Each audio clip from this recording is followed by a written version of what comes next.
안녕하세요. 칼 세이건의 코스모스. 세상에 나온 지 벌써 수십 년이 지났죠. 그런데 참 신기하지 않나요? 왜 우리는 여전히 이 오래된 이야기에 귀를 기울이고 또 마음 깊이 감동하는 걸까요? 오늘 그 깊은 울림의 비밀 한번 제대로 파헤쳐 보겠습니다. 자, 바로 이 한 문장으로 시작해보죠. 우리는 별의 물질로 만들어졌다. 이게 그냥 시적인 표현 같으세요? 아니요. 이건 엄연한 과학적 사실입니다. 지금 이 순간 제 몸, 그리고 여러분의 몸을 이루는 그 원자 하나하나가 아주 먼 옛날에 폭발했던 어떤 별의 중심부에서 만들어졌다는 뜻이에요. 이야말로 칼 세이건 철학의 핵심이고 우리 자신이 곧 우주의 역사라는 걸 알려주는 뭐랄까 가장 중요한 열쇠 같은 거죠. 코스모스를 제대로 이해하려면 당연히 이걸 만든 사람, 바로 칼 세이건을 먼저 만나봐야겠죠? 그는 그냥 똑똑한 과학자, 그 이상이었습니다. 마치 우주의 이야기를 우리에게 들려주기 위해 태어난 사람 같았어요. 그가 정말 대단했던 건 어려운 과학 이론을 그냥 딱딱하게 설명하는 법이 없었다는 거예요. 대신에 마치 우리 손을 잡고 자, 같이 가봅시다 하면서 거대한 우주 탐험으로 이끌어주는 느낌이었죠. 바로 이 점, 이게 바로 그를 과학계 최고의 이야기꾼으로 만든 비결이었습니다. 그런데 이렇게 대중적으로 인기가 많아지니까 오히려 대가를 치러야 했습니다. 일부 동료 과학자들은 그를 TV에나 나오는 쇼맨이라면서 깎아내렸거든요. 여기서 칼 세이건 효과라는 말이 생겨났어요. 이게 뭐냐면 대중과 소통을 너무 잘하는 훌륭한 과학자가 역설적으로 학교에서는 좀 낮게 평가받는 그런 안타까운 현상을 말하는 거죠. 요즘 소셜미디어에서 활동하는 과학자들, 그러니까 과학 인플루언서들을 생각해보면 이게 아직도 얼마나 유효한 이야기인지 알 수 있습니다. 자, 이제 칼 세이건이라는 인물에서 한 걸음 더 나아가서 그의 모든 정신이 담긴 위대한 유산, 바로 코스모스 그 자체를 한번 들여다보죠. 근데 놀라운 사실은요, 그 방대한 메시지가 사실은 이 코스모스라는 제목 한 단어에 전부 압축되어 있다는 겁니다. 우선 스페이스가 있습니다. 이건 뭐냐면 우리 인류의 탐사선이 실제로 날아가서 닿을 수 있는 곳, 말 그대로 우리 집 앞마당 같은 그런 물리적인 공간을 뜻해요. 그 다음 단태가 유니버스입니다. 이건 스페이스보다 훨씬 더 큰 개념이죠. 우리가 망원경으로 볼 수 있는 모든 별, 모든 은하, 그야말로 천문학적인 우주 전체를 가리키는 말입니다. 하지만 칼 세이건은 스페이스도 유니버스도 아닌 코스모스라는 단어를 선택했어요. 왜 그랬을까요? 코스모스는요, 그냥 존재하는 우주, 즉 유니버스를 넘어서 거기에 질서와 의미를 부여한 개념이거든요.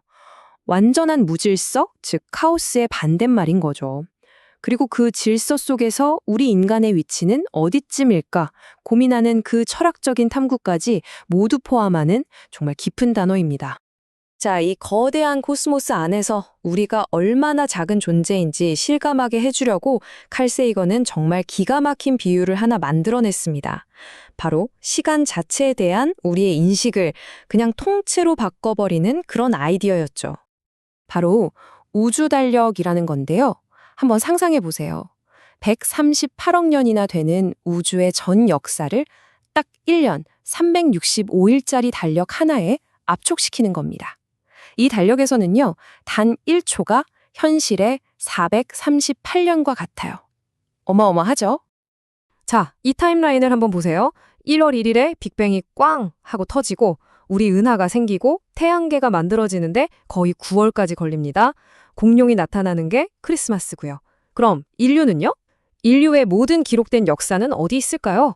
바로 12월 31일 한 해의 마지막 날 밤 11시 59분 59초 마지막 1초에 모든 게 번쩍하고 지나가는 겁니다. 와, 정말 우리의 존재가 얼마나 찰나에 불과한지 그야말로 충격적으로 보여주죠.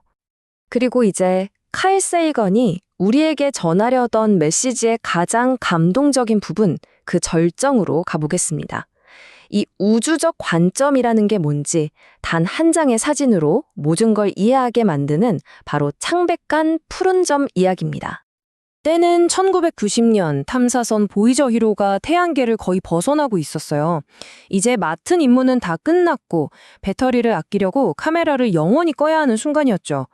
바로 그때 칼 세이건이 정말 특별한 아이디어를 냅니다. 카메라를 끄기 전에 딱 한 번만 뒤를 돌아 우리가 떠나온 집, 지구의 사진을 찍어달라고 요청한 거예요. 근데 이 사진 지금은 너무나도 상징적인 이미지가 됐지만 사실 하마터면 못 찍을 뻔했어요. 나사에서는 아니 태양 쪽으로 카메라를 돌리면 센서가 망가질 수도 있다면서 반대했거든요. 하지만 세이건은 포기하지 않았습니다. 이 탐사선에 돈을 낸 건 결국 국민들인데 그들이 자신들의 행성이 얼마나 작고 소중한지 볼 권리가 있다고 아주 열정적으로 설득했죠. 결국 그의 끈질긴 노력 덕분에 나사는 마침내 허락을 합니다. 바로 이 사진입니다. 저기 보이세요? 저 작은 점. 60억 킬로미터 밖, 그 상상조차 힘든 거리에서 본 지구는요, 그냥 픽셀 하나보다도 작은 광활한 우주에 떠있는 햇살 속 먼지 한 톨에 불과했습니다. 여기가 바로 우리의 집, 우리 자신입니다. 그리고 칼 세이건은 이 사진에 이런 말을 덧붙입니다. 저 점을 다시 보십시오. 저것이 바로 여기입니다. 우리의 집이고 우리 자신입니다. 인류 역사상 존재했던 모든 왕과 농부, 모든 영웅과 겁쟁이, 문명의 창조자와 파괴자, 그 모두가 바로 저기 햇살 속에 떠있는 먼지 티끌 위에서 살았습니다. 이 말 한마디가 이 흐릿한 점을 위대한 교훈으로 바꿔놓은 거죠. 그는 이렇게 말합니다. 우리가 잘났다고 뽐내는 모습, 스스로 대단히 중요하다고 여기는 생각, 우주에서 우리가 무슨 특별한 존재라도 되는 듯한 그 모든 착각이 저 창백한 빛의 점 하나 앞에선 아무런 의미가 없습니다. 이 문장이야말로 핵심을 꿰뚫죠. 우주는 결코 우리를 중심으로 돌지 않으며 이 거대한 관점 앞에선 우리는 그저 겸손해져야 한다는 겁니다. 자, 이렇게 우주 저 멀리까지 우리의 시야를 넓혔다가 칼 세이건은 다시 우리의 시선을 바로 이곳 창백한 푸른 점으로 되돌려 놓습니다. 진짜 중요한 건 지금부터예요. 이 어마어마한 우주적 관점을 얻은 우리가 이제 여기서 무엇을 해야 하는가? 바로 그 질문이죠. 이 우주적 관점은요, 우리에게 더 겸손해져야 한다. 서로에게 더 친절해야 한다. 그리고 우리가 발딛고 사는 이 유일한 집을 소중히 여겨야 한다고 가르칩니다. 이건 그냥 아름다운 구호가 아니에요. 우리가 뭘 더 중요하게 여겨야 할지, 우리의 사소한 다툼이나 갈등이 얼마나 부질없는지를 깨닫게 하고 이 연약한 행성에 대한 우리 모두의 책임을 일깨워주는 강력한 생각의 도구인 셈이죠.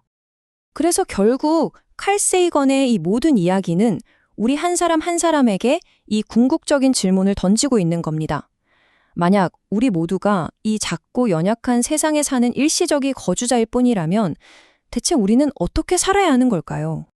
그리고 아마도 그 답은 여기에 있는 것 같습니다.